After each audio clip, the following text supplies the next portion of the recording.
நீங்கள் தவறவிட்ட எபிசோடுகளை இப்பொழுதே காணுங்கள் உங்கள் Tandivan.com மற்றும் Tandivan யூடியூப் சேனலில்.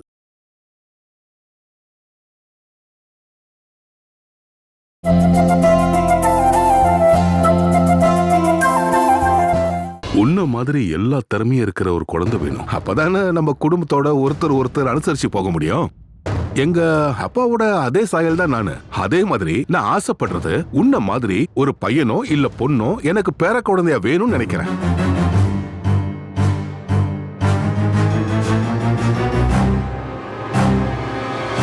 குழந்தைக்கு உன்னோட சாயல்ல மூக்கும் கண்ணும் இருக்கும்னு நினைக்கிறேன். ஆனா அப்பா, இப்ப இருக்கிற காலத்துல இதெல்லாம் நடக்குமா? இப்ப அப்பா அம்மா சாயல் இல்லாம எத்தனையோ குழந்தைங்க பிறக்குது இல்ல? அப்படி இல்லடா. குடும்பத்துல யாரோட சாயலாவது இருக்கும்ல. கொஞ்சம் கௌரியோட சாயல் இல்ல உன்னோட சாயல் இருக்கும். அப்படி இல்லாம பக்கத்து வீட்டுக்காரன் சாயல் இருக்காதுல்ல.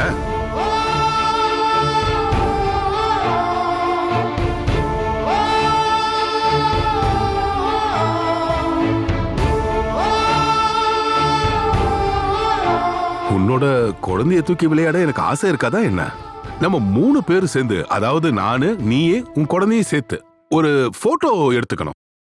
அப்போ நம்ம 3 பேருக்கும் ஒரே சாயல் இருக்கும்ல.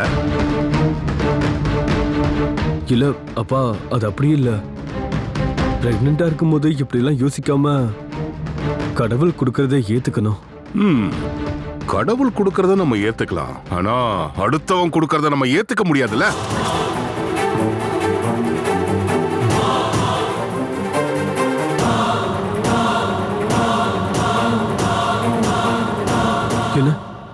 என்னப்பா நீங்க சொன்னீங்க? இல்ல இல்ல ஒண்ணு இல்ல. பார்த்தாதானே நம்ம எதுவும் சொல்ல முடியும். பார்க்கும்போது நல்லா இருக்கணும்னு தான் நான் சொல்றேன்.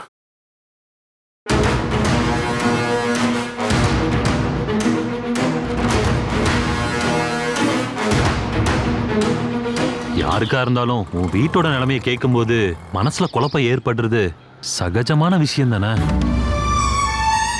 உன்னோட அக்கா ஏன் இப்படி இருக்கா? உன்னோட எந்த நல்ல குணமா அவகிட்ட இல்லையே. நான் என்னன்னு சொல்றது? என் அக்கா எப்பவுமே அப்படிதான். என் அப்பா உயிரோட இருக்கும் போதும் என் அக்கா தனி உலகத்துல தான் இருந்தா.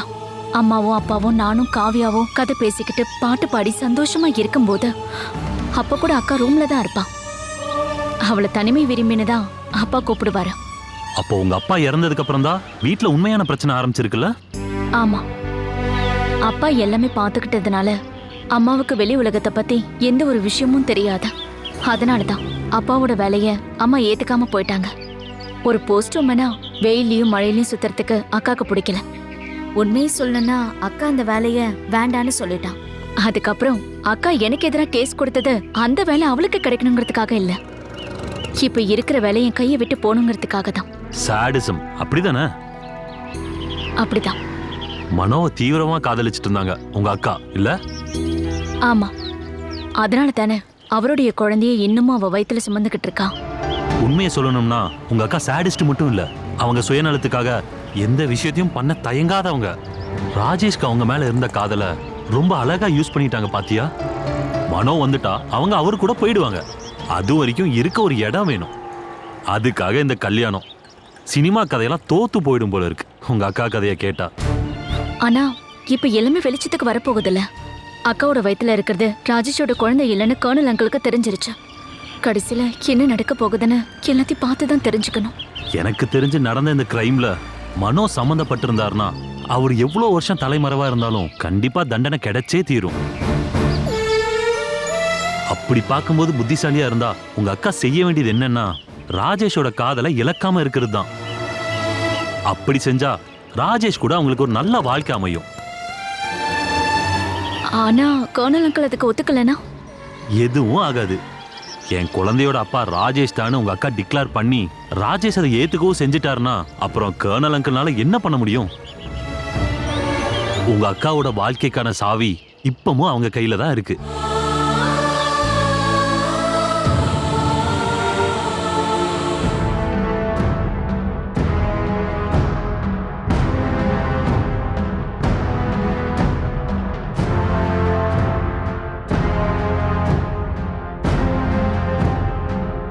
அம்மாடி, சொல்லுங்க மாமா. அது உனக்கு பிரச்சனை எதுவும் இல்லைல்ல? என்ன பிரச்சனை? இல்ல இந்த பிரெக்னன்சி சம்பந்தமா ஏதாவது பிரச்சனை? இல்ல அதெல்லாம் ஒண்ணும் இல்ல. இல்ல, நான் யோசிச்சுக்கிட்டு இருந்தேன் உன் குடும்பத்தை பத்தி. உன் குடும்பம்னு சொன்னா உங்க அம்மாவும் 3 குழந்தைங்களும். நான் ரொம்ப மரியாதை வச்சிருந்தேன். அப்படின்னா எல்லார் மேலேயும் அந்த மரியாதை இல்ல. ஒரு குடும்பத்துல எல்லாரும் நல்லவங்களா இருக்க வாய்ப்பு இல்லைல்ல. யாராவது ஒருத்தர் இருப்பாங்கல்ல ஒரு குடும்பத்துல, தேவையில்லாம, சுத்தமா வெக்கம் மானம் இல்லாம.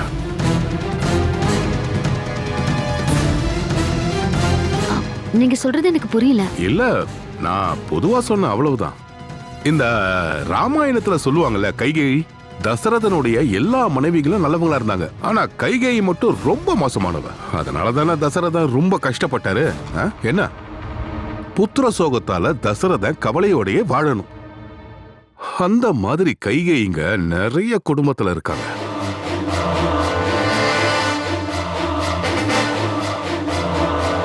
இங்க பாருமா, சில குடும்பத்துல சில பொண்ணுங்க அடுத்தவன் குழந்தைய வயித்துல சுமந்துகிட்டு கல்யாணத்துக்கு ஒத்துப்பாங்க.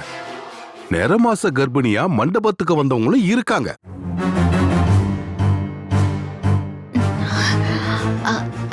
நீங்க என்ன சொல்றீங்க? நான் சும்மா சொன்னேன். நேத்து நியூஸ் பேப்பர்ல இப்படி ஒரு செய்தி வந்தது. ஆனா மனுஷங்கள்லாம் இப்படி கெட்டு போக கூடாது.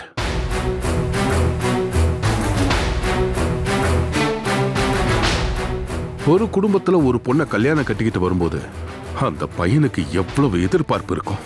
தன்னோட குழந்தை, அந்த குழந்தைய தூக்கி வளர்க்கறது, அது மட்டுமா அந்த குழந்தைய பெத்து வளர்த்து பெரியவனாக்கி நல்லா வளர்த்த ஒரு தகப்பனுக்கு எப்படியெல்லாம் கனவுகள் இருந்திருக்கும். அவங்க கனவுகள் எல்லாத்தையுமே இவங்க அழிச்சிடுறாங்க.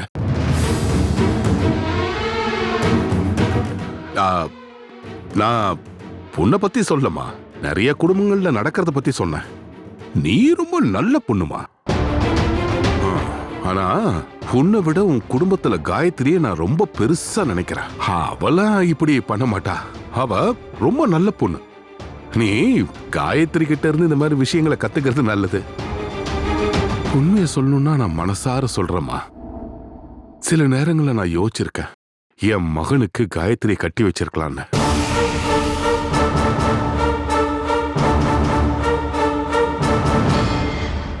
நான் என்ன பண்ண, அவனுக்கு நல்லது கெட்டதெல்லாம் தெரியாதுல்ல. அப்புறம் என்ன பண்ண முடியும்? மாமா நீங்க என்ன பேசுறீங்க? இல்ல, இத நான் ஒரு உதாரணமா சொன்னேன். நீ தேவையில்லாம மனசை போட்டு குழப்பிக்காத. நீ எதையும் பெருசா எடுத்துக்காத.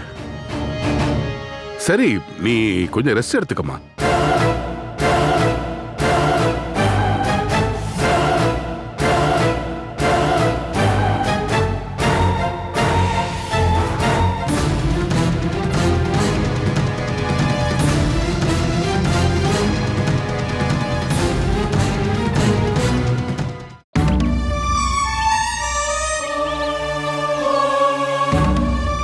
நீ என்னதான் என்ன அசிங்கப்படுத்தி அனுப்புனாலும் நான் திரும்ப திரும்ப உன்னை இங்க பார்க்க வர்றது உன்னுடைய நல்லதுக்கு தானே. நீ புரிஞ்சுக்கோ. அது நான் உன் மேல வச்சிருக்கிற பாசத்தினாலதான்க்கா. நீ தேவையில்லாம ஏதாவது பேசி தயவு செஞ்சு என்ன தப்பா நினைக்காத. இல்ல, நான் உன்னை பத்தி தப்பா பேசல. வளவளன்னு பேசாம இப்ப எதுக்காக என்ன பார்க்க வந்திருக்கேன்னு சொன்னா மட்டும் போதும். அக்கா, கோவத்தையும் பிடிவாதத்தையும் விட்டுட்டு யோசிச்சு முடிவெடுக்க வேண்டிய நேரம் இப்போ உனக்கு வந்திருக்குக்கா. என்ன முடிவு? உன்னுடைய எதிர்காலத்தை பத்தி தான். அதுக்கு இப்ப என்ன அவசியம்? அவசியம் இருக்கு. என்ன அவசியம்னு முதல்ல சொல்றியா? அக்கா, நீ நினைக்கிற மாதிரி எதுவுமே இல்லக்கா. இப்பவே நீ ஒரு நல்ல முடிவை எடுக்கலனா உன்னுடைய எதிர்காலம் ரொம்ப கஷ்டமாயிடும். திரும்பவும் விஷயம் என்னங்கறத சொல்லாமலே பேசிட்டு இருக்க. ஏண்டி பிரச்சனை இப்ப எனக்கா இல்ல உனக்கா? அப்புறம் என்னுடைய எதிர்காலத்தை நினைச்சு நீ ரொம்ப கவலைப்பட்டுட்டு இருக்க வேண்டாம்.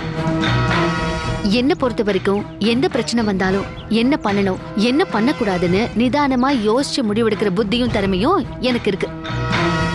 அதனால வெளியில இருந்து கிடைக்கிற எந்த அட்வைஸும் எனக்கு தேவையில்லை. அக்கா, உன் கல்யாண விஷயத்துல நம்ம மறைச்சு வச்ச உண்மை எல்லாமே கர்னல் அங்கிளுக்கு தெரிய வந்திருக்கா, எவிடன்ஸோட.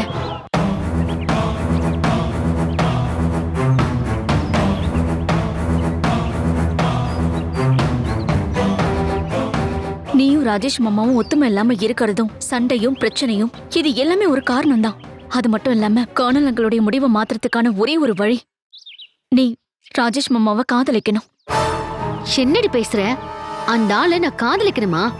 என்கிட்ட இப்படி ஒரு வார்த்தையை சொல்றதுக்கு உனக்கு எவ்வளவு தைரியம் இருக்கணும்? அக்கா, நான் உன்னை பொய்யாதான் அவரை காதலிக்க சொல்றேன். அட்லீஸ்ட் நடிக்கவாவது செய்யுங்க. நீயும் ராஜேஷ் மாமாவும் அன்பா இருக்கீங்கன்னு கர்னல் அங்கிளை நீங்க நம்ப வச்சுட்டாலே போதும். அவரை நம்மளால ஈஸியா சமாளிச்சிட முடியும். அதுக்காக தான் நான் இவ்வளவு தூரம் சொல்றேன். அது மட்டும் இல்லாம கர்னல் அங்கிளுடைய வீட்ல உன்னுடைய வாழ்க்கை சேஃபா இருக்கும். இந்த மாதிரி கனவு காண்றத நீ கொஞ்சம் நிறுத்துறியா? நான் சொல்றத கேட்கோ. சும்மா நடிக்கிறதா இருந்தா கூட என்னால அது முடியாது. மனோவோட பொண்டாட்டினா, மனோவை என் உயிரா நினைச்சு வாழ்ந்துட்டு இருக்கிறவனா, என் மனோவோட குழந்தைய என் வயித்துல சுமந்துகிட்டு இருக்கேன். உடம்புல குறையோட இருக்கிறவனா நான் காதலிக்கணுமா? அக்கா, தயவு செஞ்சு ராஜேஷ் மாமாவை அப்படியெல்லாம் சொல்லாத. அது ரொம்ப தப்புக்கா. உடம்புல இருக்கிற குறைங்கிறது அது அவருடைய தப்பு இல்ல. அதை கேலி பண்ணா பாவம் தான் கிடைக்கும். நாளைக்கு யாருக்கு என்ன நடக்கும்னு யாராலையும் சொல்ல முடியுமாக்கா? ஒரு குறை வரத்துக்கு ரொம்ப நேரம்லாம் ஆகாது. சின்னதா கால் தடிக்கு விழுந்தாலே போதும்.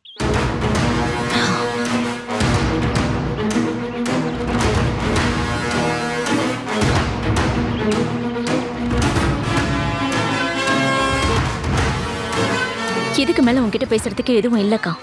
விஷயத்தை கேள்விப்பட்டப்போ உன்கிட்ட எடுத்து சொல்லி புரிய வைக்கலாம் நான் நினைச்சேன். அது நடக்காதுன்னு எனக்கு நல்லா புரிஞ்சு போச்சு. மன வருத்தங்கிறது ஒரு முடிவு இல்ல, அது ஒரு தீராத வலி. அந்த உண்மைய ஞாபகம் வச்சுக்கிறது ரொம்ப நல்லது. அந்த கடவுள் உன்னை காப்பாத்தட்டும்.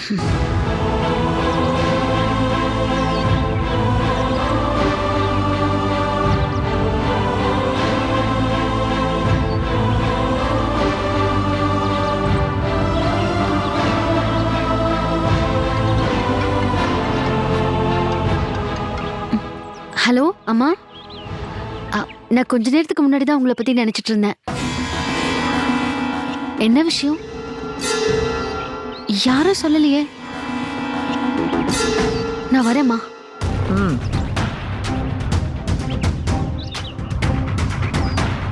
நீ யாருக்கிட்ட பேசிக்கிட்டு இருந்த? மனோவோட ஃப்ரெண்டு, பேரு சன்னியா.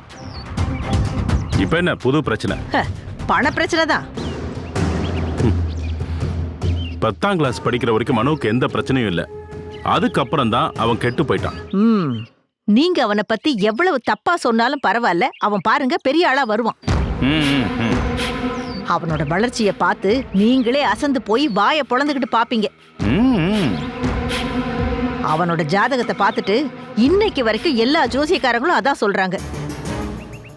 அப்ப இந்த தலைமறைவு வாழ்க்கை, இந்த கொலை கேஸ், இதுல இருந்தெல்லாம் அவன் ஈஸியா வெளியில வந்துருவாங்க. அதுக்கப்புறம் ஒரு நல்ல பொண்ணா பார்த்து கல்யாணம் பண்ணி அவன் சந்தோஷமா வாழ்வான். அப்ப கௌரி? என்ன கௌரி? அவ வேலையை பார்த்துக்கிட்டு போட்டோம். ஏன் பிள்ளைக்கு பொண்டாட்டிங்கிற பதவி இனிமே அவளுக்கு கிடையாது. என் புள்ள மனோவை முதல்ல வெளிச்சத்துக்கு கொண்டு வரணும். அப்புறம் நல்ல பெரிய அளவுல என் பொண்ணோட கல்யாணம். இது ரெண்டையும் நான் நடத்தி முடிப்பேன். உங்களால ஒண்ணும் பண்ண முடியலல்ல, அப்போ நீதி நேர்மைன்னு பேசிக்கிட்டு இல்லாம நான் சொல்றத மட்டும் கேளுங்க. இந்த கௌரி என்ன இன்னும் காணோம்? இன்னும் எவ்வளவு நேரம் தான் நம்ம காத்துக்கிட்டு இருக்கிறது? ஆமா, உன்னோட மனசுல இருக்கிற எண்ணம் இதான்னா நீ எதுக்காக உடனே கௌரிய பார்க்கணும்னு வர சொன்ன? அது வேற ஒண்ணும் இல்ல, நம்ம ஊர்ல இது தூண்டி விடுறதுன்னு சொல்லுவாங்க. இந்த வீடு விக்கிற விஷயத்துல கௌரி வீட்டுல இருக்கிறவங்க பின்வாங்காம இருக்கிறதுக்கு இவ போய் அவங்கள கட்டாயப்படுத்தணும். சுபாஷினி ஒரு பாவம், ஆனா அந்த காயத்ரி அப்படி கிடையாது. ஒருவேளை முன்னாடி மாதிரி அவ பேச்ச மாத்திட்டானா கௌரிய வச்சுதான் அந்த வேலையை நடத்தணும்.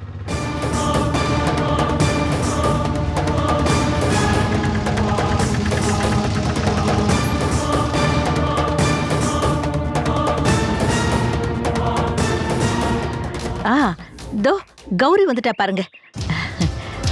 எவ்வளவு ஆச்சு? 25 ரூபாமா. இருக்கட்டும்மா, ஆட்டோக்கு பணம் நான் கொடுக்குறேன். வேண்டாம்மா, என்கிட்ட இருக்கு. என்னங்க?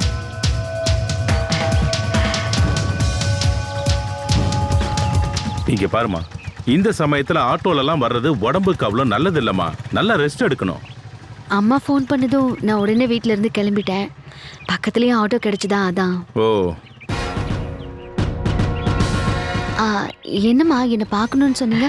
உன்னை சந்தோஷப்படுத்துற மாதிரி ஒரு விஷயம் சொல்லதான். அது என்ன விஷயம்? மனோ பத்தின விஷயமா? ஆமா, அவங்கிட்ட இருந்து ஃபோன் வந்திருந்துச்சு. எப்போ? 2 நாளைக்கு முன்னாடி ராத்திரி ஒரு 12 மணி இருக்கும். அப்பதான் அவன் கால் பண்ணான்.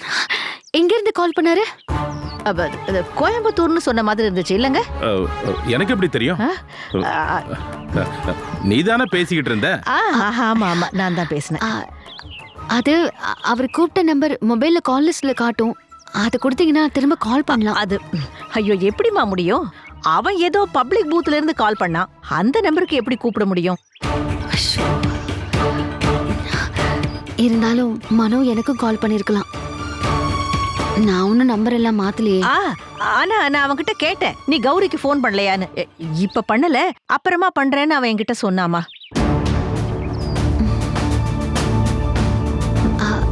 மனோ வேற ஏதாவது சொன்னாரா? எல்லார பத்தியும் விசாரிச்சான். அவங்கிட்ட நான் காயத்ரி சொன்னதையும் சொன்னேன். அவங்க கிட்ட என்ன சொன்னா? ஆஹா, அப்ப உனக்கு எதுவும் தெரியாதா? உங்களோட வீட்டையும் நிலத்தையும் விக்கிறதா முடிவு பண்ணிருக்காளே.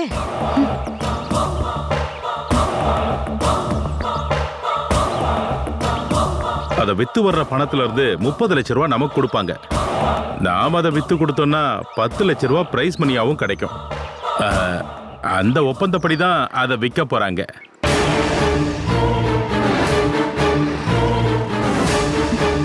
இவ்ளோ விஷயம் நடந்திருக்கு, யாரும் என்கிட்ட சொல்லலையே. இல்லனாலும் உன்னை யார் அங்க மதிக்கிறாங்க? கொஞ்சமாவது அக்கறை இருக்கா அவங்களுக்கு உன் மேல? சுபாஷினி உன்கிட்ட நடந்துக்கிறதெல்லாம் பார்த்தா அவதான் உன்னை பெத்தாளாங்கிற சந்தேகமே எனக்கு வருது.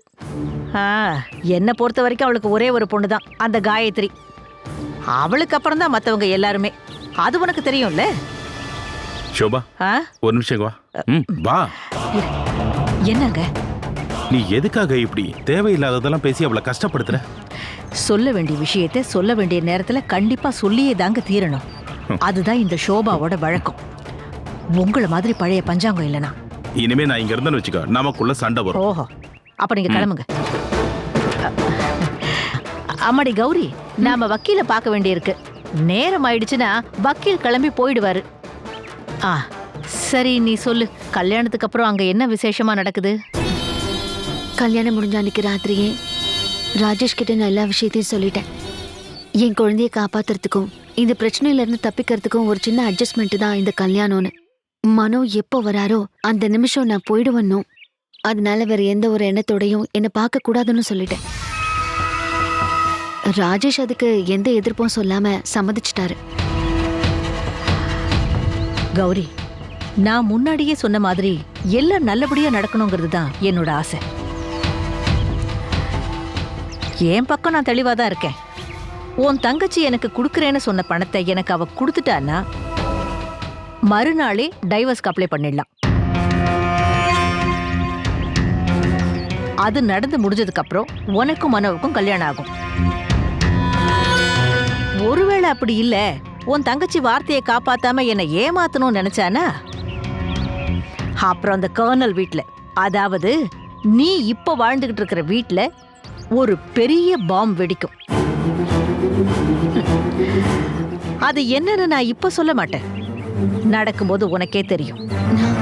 அப்படிலாம் நடக்காதுமா. அந்த மாதிரி நீங்க யோசிக்க கூட வேண்டாம். காயத்ரி ஒரு வாக்கு கொடுத்தானா அதை நிறைவேற்றுவா. பொய்யா வாக்கு கொடுக்கிற பழக்கம் அவளுக்கு கிடையாது. அப்படி நடந்தா உனக்கு நல்லது. அப்படி இல்லைன்னா துரோகத்துக்கு துரோகம். பதிலுக்கு பதில்னு ஒரு வார்த்தை இருக்குல்ல நம்ம வழக்கத்துல, அதான் அப்புறம் நடக்கும். இல்லம்மா, வேண்டாம். இந்த விஷயத்தை பத்தி இனி எதுவும் பேச வேண்டாம். சரி, பணம் கிடைச்சதுக்கு அப்புறம் பாப்போம்.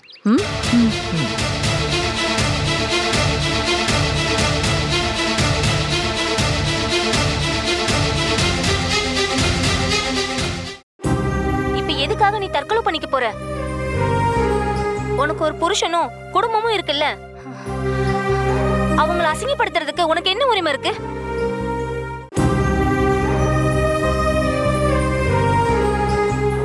உன்னை இவ்வளவு தூரம் நேசிக்கிற உன் புருஷனையும் அவரோட அப்பா அம்மாவையும் கஷ்டப்படுத்துறதுக்கு உனக்கு என்ன உரிமை இருக்கு? அடுத்தவங்களை எரியிற நெருப்புல தள்ளி விட்டுட்டு நீங்க ஹாயா டிவி பார்த்துட்டு இருக்கீங்களா?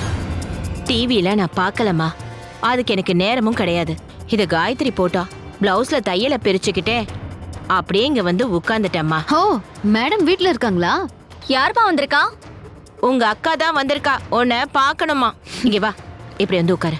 வேண்டாம், நான் போகணும், டைம் இல்ல. வராதவங்களா நம்ம வீட்டுக்கு வந்திருக்கீங்க. இன்னைக்கு என்ன பிரச்சனையை நீ கொண்டு வந்திருக்க? காயத்ரி கொஞ்ச நேரம் சும்மா இரு. நீ ஒண்ணு தடுக்க வேண்டாம், அவ பேசட்டும். இப்ப இந்த வீட்டோட மகாராணி இவங்க தானே. கடவுளுடைய வாக்கை விட இவளோட வாக்கு தானே உனக்கு பெருசு. சரி அதை விடு, என்னாச்சு இடம் வைக்கிற விஷயம்? எடை வைக்கிறேனா? நான் ரியல் எஸ்டேட் பிசினஸ் ஒன்னும் பண்ணலையே. உன்கிட்ட யார் இந்த பொருளையெல்லாம் சொன்னாங்க? பொருளையெல்லாம் இல்ல, நீ சொன்னதுதான். என் மனோவோட அம்மா கிட்ட இந்த வீட்டையும் நிலத்தையும் வித்து அவங்களுக்கு காசு கொடுக்கறேன்னு. நீ எனக்கா சொல்ற? நீ நினைக்கிறியா இந்த இடத்தையும் வீட்டையும் விக்கிறதுக்கு அம்மா ஒத்துப்பாங்கன்னு? அப்பா வாழ்ந்த வீடு இது.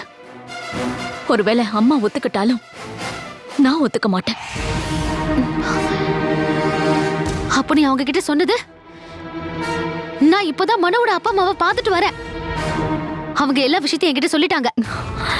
இந்த வீட்டையும் இடத்தையும் வித்தா 40 லட்சம் ரூபாய் கிடைக்கும், அதானே? அசிங்கமா இல்லையாக்கா? மனோஜ் மாமாவுடைய அப்பா அம்மாவுக்கு இப்படி அடுத்தவங்க சொத்து மேல ஆசைப்படுறாங்க. கொஞ்சம் கூட சூடு சொன்னே இல்லாத ஜென்மங்க. நிறுத்த. என்னடி மான மரியாதையா வாழ்ந்துட்டு இருக்கிறவங்கள வீட்டுக்கு வர வச்சு அவமானப்படுத்துறியா நீ? மான மரியாதையா வாழ்றாங்களாம். நான் யாரையுமே இந்த வீட்டுக்கு வர வைக்கல. அவங்களாதான் வீடு தேடி வந்தாங்க.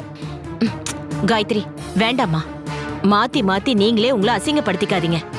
அப்படின்னா நீ சொல்லுமா, இந்த வீட்டையும் நிலத்தையும் வித்து என் மனோவோட எனக்கு ஒரு நல்ல வாழ்க்கையை அமைச்சு கொடுக்க உன்னால முடியுமா? என்ன பார்க்காதீங்க. நீங்க என்ன முடிவு வேணாலும் எடுக்கலாம், என்ன பதில வேணாலும் சொல்லலாம். உங்களுடைய முடிவுக்கு எதிரா யாரும் எதுவும் பேச மாட்டாங்க. இது என்னுடைய வாக்கு. என்னம்மா நீ பாட்டுக்கு அமைதியா இருந்தா என்ன அர்த்தம்? உன்னோட அபிப்பிராயத்தை சொல்ல நீ யாரை பார்த்தும் பயப்பட வேண்டாம். நானும் உன்னோட பொண்ணுதான். அப்பாவோட சொத்துல எனக்கு பங்கு இருக்கு. அந்த உரிமை எனக்கு இல்லைன்னு சொல்றதுக்கு யாருக்கும் ரைட்ஸ் இல்ல. நீ சொல்லுமா, நான் வாழணுமா இல்ல சாகணுமா? நீ சொல்றத பொறுத்துதான் இருக்கு என்னுடைய முடிவு.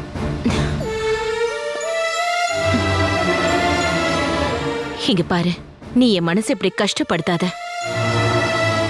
இன்னமும் உங்க அப்பாவோட ஆத்மா இந்த வீட்ல தான் இருக்கு.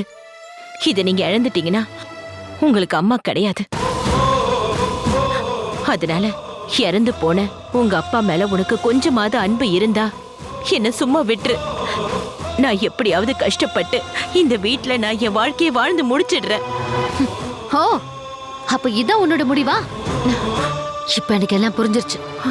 எனக்குன்னு யாருமே இல்ல, நான் அனாதை ஆயிட்டேன். மனோஜ் மாமாவுடைய அப்பா அம்மாவை நீ புரிஞ்சுக்கிறதுக்காக நான் இன்னொரு விஷயமும் சொல்றேன்க்கா. நம்ம கிட்ட இருந்து காசு வாங்கறதுக்காக அவங்க சொன்ன விஷயம் என்னன்னு தெரியுமா உனக்கு? அவங்களுக்கு காசு கொடுக்கலனா நீ கர்ப்பமா இருக்கணும், அந்த கர்ப்பத்துக்கு காரணம் மனோஜ் மாமா தானே கர்னல் அங்கிள் கிட்ட சொல்லிடுவாங்களாம். அப்படி உன் வாழ்க்கையை அழிக்கிறது தான் அவங்களுடைய திட்டம். இப்ப சொல்லுக்கா, யாரு உன்னுடைய உண்மையான எதிரி? நாங்களா இல்ல மனோஜ் மாமாவுடைய அப்பா அம்மாவா?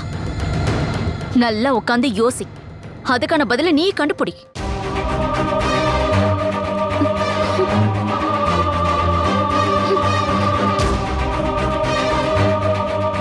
நீ எப்பவுமே அனாதை அடைய மாட்டக்கா. நாங்க இருப்போம்க்கா உன் கூட. ஒருத்தருக்கு ஒருத்தர் பகை இருந்தாலும் நம்ம ஒரே ரத்தம் இல்லையாக்கா?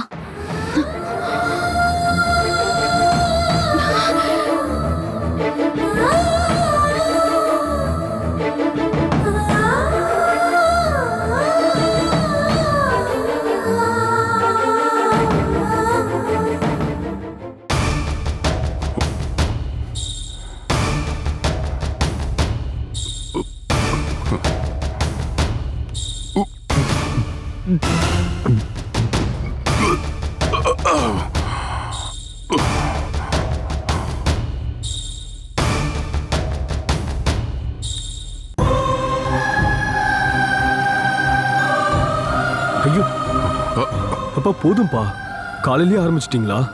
போதும், நிறுத்துங்க. விடுறா.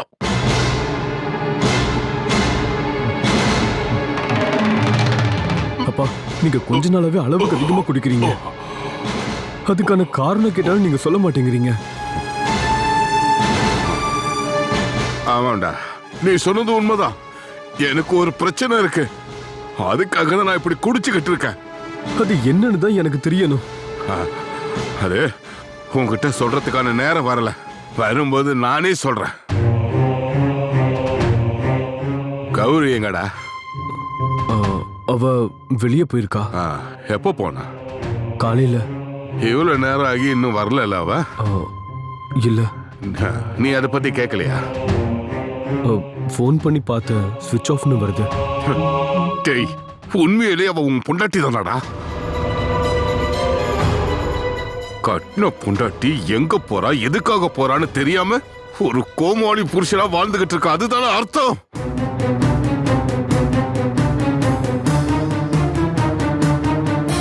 நானும் உங்க அம்மாவும் எப்படி வாழ்ந்தோம்னு தெரியுமா உனக்கு?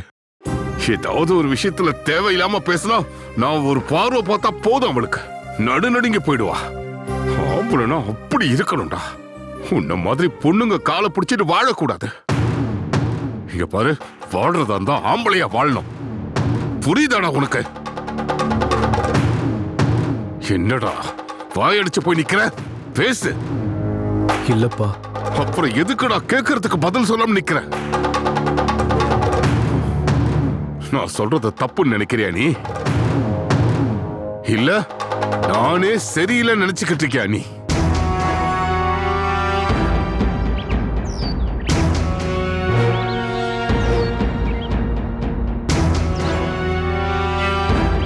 அப்பா.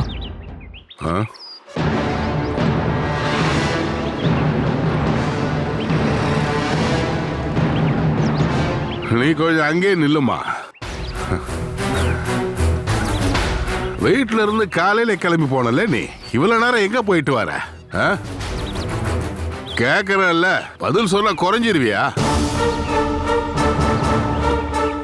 கேட்டதுக்கு பதில் சொல்லிடி. இவ்வளவு நேரமா எங்க இருந்த? நான் ஒரு ஃப்ரெண்ட பார்க்க போயிருந்தேன். எந்த ஃப்ரெண்ட்? அவ என்னோட ஒரு க்ளோஸ் ஃப்ரெண்ட். Close friend? அவன் தானடி உன் வயித்துல வளர்ற குழந்தைக்கு அப்ப.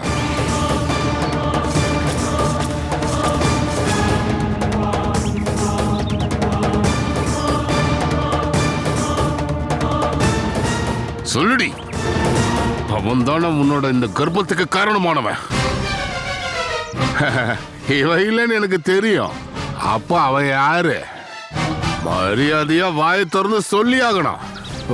அப்பா, இந்த பேச்சை இதோட நிறுத்திக்கலாம்ப்பா. உங்க காலை பிடிச்சு கெஞ்சி கேட்கிறேன். இன்னைக்கு எனக்கு ஒரு முடிவு தெரிஞ்சாகணும். சொல்லுடி, யார் அவன்? இத பத்தி எல்லாம் கேள்வி கேட்கறதுக்கு நீங்க யாரு? உன்னோட புருஷன் இருக்கான்ல, அந்த வீணா போனவனை பெத்த அப்ப நானு. நீ எவனுக்கோ பெக்க போற குழந்தைய இந்த வீட்டுல வளர்க்க கூடாதுன்னு நினைக்கிற இந்த வீட்டோட சொந்தக்காரனா?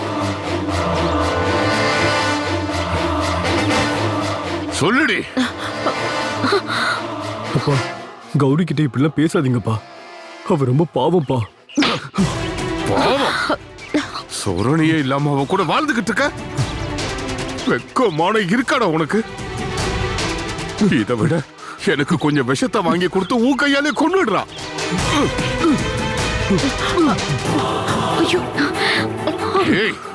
என்னை ஏமாத்தலாம் நினைக்கிறியா?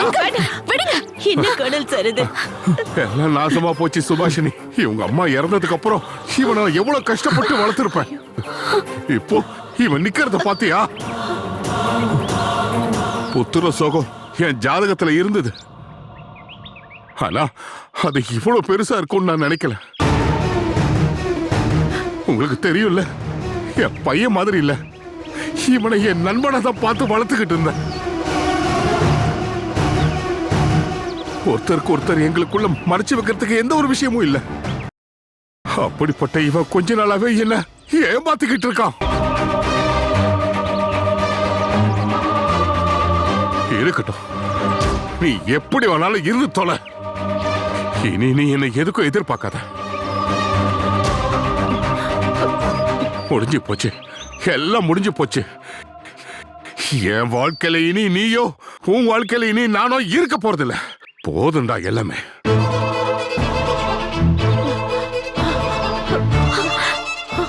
வேண்டாம். அங்கிள், அங்கிள், விடுறா. நீங்க எங்கப்பா போறீங்க? உங்களை நான் எங்கேயும் போக விட மாட்டேன். பேசாதடா நீ. என்ன கூப்பிடுற உரிமை இல்லை உனக்கு. அங்கிள் ஐயோ அங்கிள் அங்கிள் அங்கிள் நில்லுங்க அங்கிள். பிரச்சனை எல்லாத்தையும் நம்ம பேசி சரி பண்ணிக்கலாம். நீங்க முதல்ல வாங்க அங்கிள். குடிச்சிட்டு பேசுறேன்னு நினைக்கிறியா? எல்லாம் முடிஞ்சு போச்சு. அங்கிள் யாரும் என்ன தேடி வரக்கூடாது. இது இந்த கர்னல் சீனிவாசனோட முடிவு. அங்கிள் அங்கிள்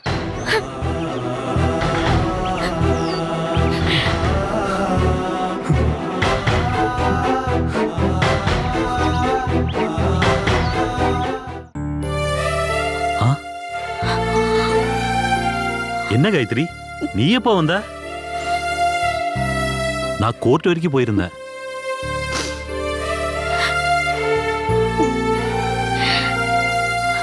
ஏன் எதுவும் பேசாம இருக்க? என்னால முடியல, என்னால சுத்தமா முடியல. விஷயம் என்னன்னு சொல்லு. நாம ஒரு பொய் சொன்னா அதை காப்பாத்துறதுக்கு 100 பொய் சொல்லணும்னு சொல்லுவாங்கல்ல. இருந்தாலும் கடைசியில எல்லா பொய்யும் வெளியில வரும். என்னாச்சு காயத்ரி? அக்காவோட பிரச்சனை என்னன்னு கர்னல் அங்கிளுக்கு தெரிஞ்சிருச்சு. அவரு யார்கிட்ட பிரச்சனை பண்ணாருன்னா அக்கா கிட்டயோ அம்மா கிட்டயோ ஏன் கிட்டயோ இல்ல, பாவம் ராஜேஷ் மாமா கிட்டதான்.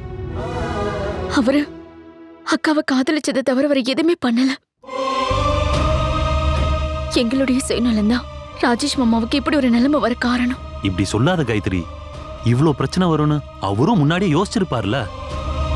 இல்ல பாலு, ஒருத்தர் மனசார விரும்பும் போது பரப்புற பிரச்சனையை பத்திலாம் யோசிக்கவே மாட்டாங்க. அவங்கள நேசிக்க மட்டும்தான் செய்வாங்க. ராஜேஷ் மாமா வச்சிருக்கிறது அப்படிப்பட்ட அன்பு. ஆனா என் அக்கா தான் அவ சுயநலத்துக்காக எதை பத்தியும் யோசிக்காம பண்ணிக்கிட்டு இருக்கான். எனக்கு புரியுது காயத்ரி. என்னால இப்போ அந்த வீட்டுல இருக்க முடியல. மூச்சு திணறது. எங்கேயாவது போய் தொலைலானா வேலை கூட இல்ல. அதையும் கெடுத்தது உங்க அக்கா தானே. அவங்களால எப்படி இதெல்லாம் பண்ண முடியுது? முன்னாடி உன்கிட்ட கேட்டிருந்தேன்ல, எனக்கு ஏதாவது ஒரு வேலை வாங்கி கூட. வேற வழி இல்லாம தான் நான் திரும்ப உன்கிட்ட கேக்குறேன். சத்தியமா சொல்றேன், என்னால முடிஞ்ச அளவுக்கு நான் உதவி பண்றேன். நான் உன்னை ரொம்ப கஷ்டப்படுத்துறேன்னா சே, எனக்கு ரொம்ப பயமா இருக்கு. நானும் என் குடும்பமும் எல்லாருக்கும் ரொம்ப பாரமா இருக்குமோன்னு. ப்ளீஸ் அப்படிலாம் யோசிக்காத.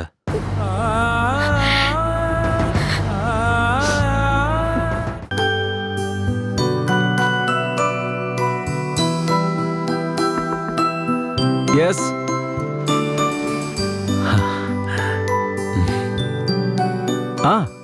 பாலு வாடா.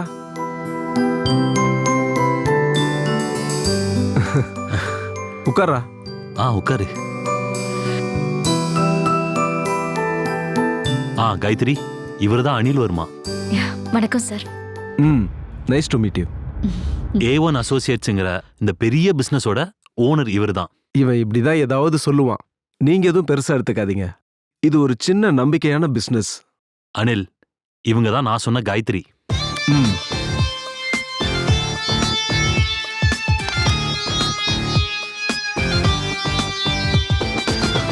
குடிங்க. 5th இருந்து டிகிரி வரைக்கும் நாங்க ஒன்னாதான் படிச்சோம்.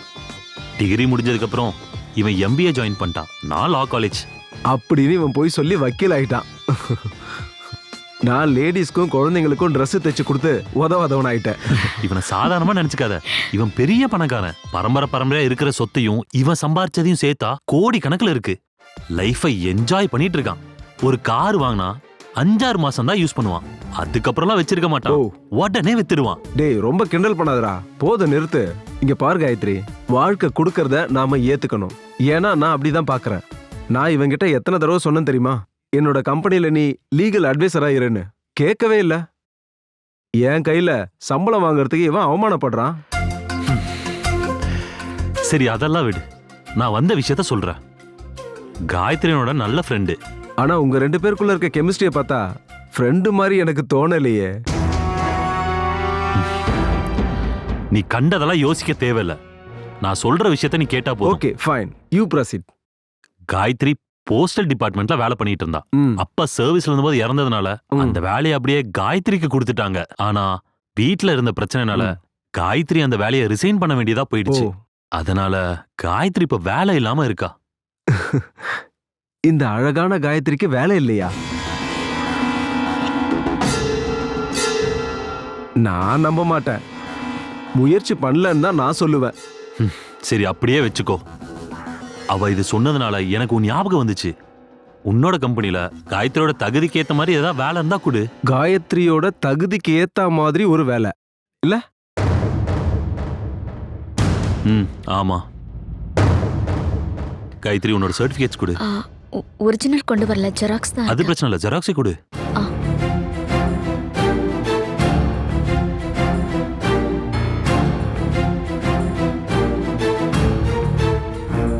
கொடுங்க.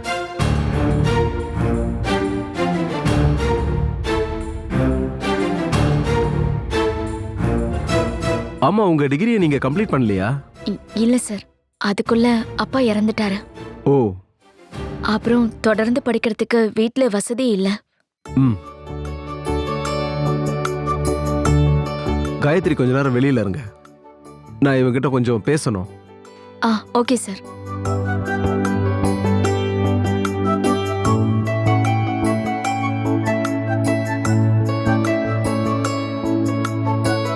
டேய், நீ உன்னோட இந்த பழைய புத்தியெல்லாம் காயத்ரிகிட்ட காமிச்சுக்கிட்டு இருக்காத.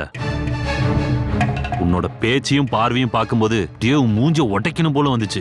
டேய், நீ நினைக்கிற மாதிரிலாம் இல்ல, அவ ஒரு பாவப்பட்ட பொண்ணுடா. பாவம் பொண்ணோட கதையெல்லாம் விடு. நிறைய பாவப்பட்ட பெண்களை பாத்துக்கிறவர் தான் இந்த அனில் வர்மா. சரி, அதை விடு. உங்களுக்குள்ள ஏதாச்சும் நடந்ததா? இல்ல இப்போ காதலிச்சுட்டே தான் சுத்திக்கிட்டு இருக்கியா? டேய், இப்ப இருக்க பொண்ணுங்கெல்லாம் காதலிச்சு நேரத்தை வீணாக்க விரும்பல. கல்யாணமாய் குழந்தைங்களும் வந்துட்டாங்க. இருந்தும் வேதாளம் முருங்கை மரத்துல தான் ஏறுது. நீ கொஞ்சம் கூட மாறவே இல்லை. டே பாலு, நான் ரொம்ப பிஸியா இருக்கேன், பேசுறதுக்கே நேரம் இல்லை. அதனால நான் நேரடியா விஷயத்துக்கு வரேன். காயத்ரிக்கு எங்க கம்பெனில இங்கேயே வேலை கொடுக்குறேன். ஆனா வேலை இங்க மட்டும் இல்ல, சில மீட்டிங்ஸ், ஊர் பயணம் எல்லாமே இருக்கும். அதுக்கெல்லாம் என் கூட வரா மாதிரி இருக்கும். அதுக்கும் நான் சொல்ற சில விஷயத்துக்கு காயத்ரி ஒத்துக்கிட்டானா நாளைக்கே வேலை கன்ஃபார்ம் பண்ணிடலாம். அவ கேட்கிற சம்பளமும் கொடுக்கறேன். என்ன சொல்ற? டேய், நான் உன் ஃப்ரெண்டுன்னு உங்ககிட்ட ஒரு உதவி கேட்டா இப்படி பண்றியேடா. இதுக்கு முன்னாடி எவ்வளவோ பிரச்சனைல இருந்து உன்னை நான் காப்பாத்திருக்க, மறந்துடாத. அதுக்கான நன்றி உன்கிட்ட கொஞ்சம் கூட இல்ல. பாலு, எனக்குன்னு தனியான ஒரு வழி இருக்கு, நானே உருவாக்குனது. அதுல நான் எந்த தப்பும் பண்ணலன்னு என் பிசினஸோட சக்சஸ பார்த்தாலே தெரிஞ்சிருக்கும். அப்புறம் சென்டிமெண்ட், பிசினஸ்ல அதுக்கு எந்த வேலையும் இல்ல பாலு. அதனால இன்னைக்கு சாயந்தரம் ஹோட்டல் கிரீன் பார்க்ல நம்ம சந்திப்போம். 2 சூட் ரூம் நான் புக் பண்றேன். நம்ம வாழ்க்கையில மறக்காம வச்சுக்க மிக அழகான ஒரு இரவு. அம்மா யாரு தங்கச்சி யாருன்னு தெரியாதாடா பொறுக்கி.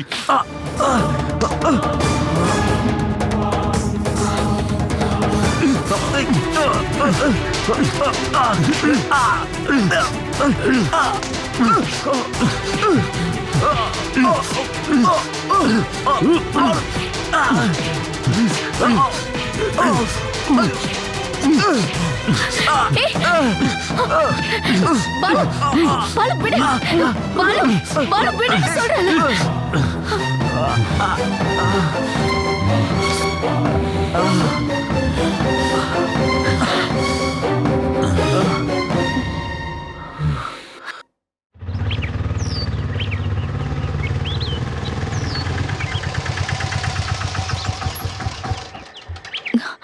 கொஞ்சம் வெயிட் பண்றீங்களா? வேற சவாரி இருக்குமா, வெயிட் பண்ண முடியாது.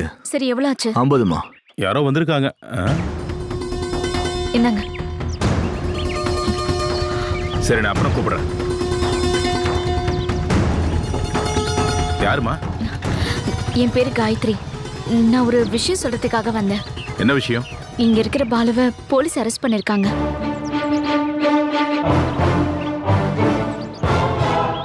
எங்க டவுன்ல K1 அசோசியேட்னு ஒரு எக்ஸ்போர்ட் கம்பெனி இருக்கு. அங்க ஆபீஸ்க்கு போனதுல அங்க இருக்கிற எம்டிக்கும் பாலுக்கும் சண்டை வந்துருச்சு. எதுக்கு? எம்டி பாலு கிட்ட தப்பா பேசினதுனால பாலுக்கு கோவம் வந்துருச்சு. ஆனா அது பாலுடைய தப்பு கிடையாது. அவங்க 2 பேருமே நல்ல ஃப்ரெண்ட்ஸ் தான். உனக்கும் பாலுக்கும் என்னம்மா சம்பந்தம்? ஃப்ரெண்ட்.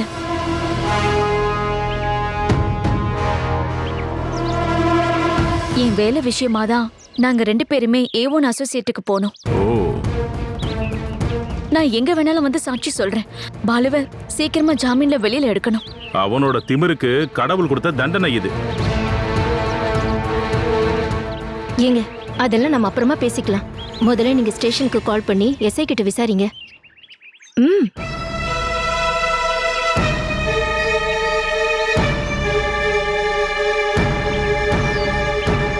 ஹலோ சார், நான் தான் மகேந்திரன் பேசுறேன். நான் ஒரு விஷயம் கேட்கறதுக்காக தான் கால் பண்ணேன். நீங்க பாலுன்னு யாராவது ஒரு அட்வொகேட்டை அரெஸ்ட் பண்ணி கொண்டு போயிருக்கீங்களா? ஆ? என்ன கேஸ்? ஓ, அப்படியா? சரி சார், ஓகே சார். என்ன ஆச்சு சுகந்தி? உங்க வக்கீல் பேரனை போலீஸ் அரெஸ்ட் பண்ணிட்டாங்களாம். அடிதடி கேஸா, ஜாமீன் எடுக்கணும். இப்ப என்ன பண்ண போறீங்க?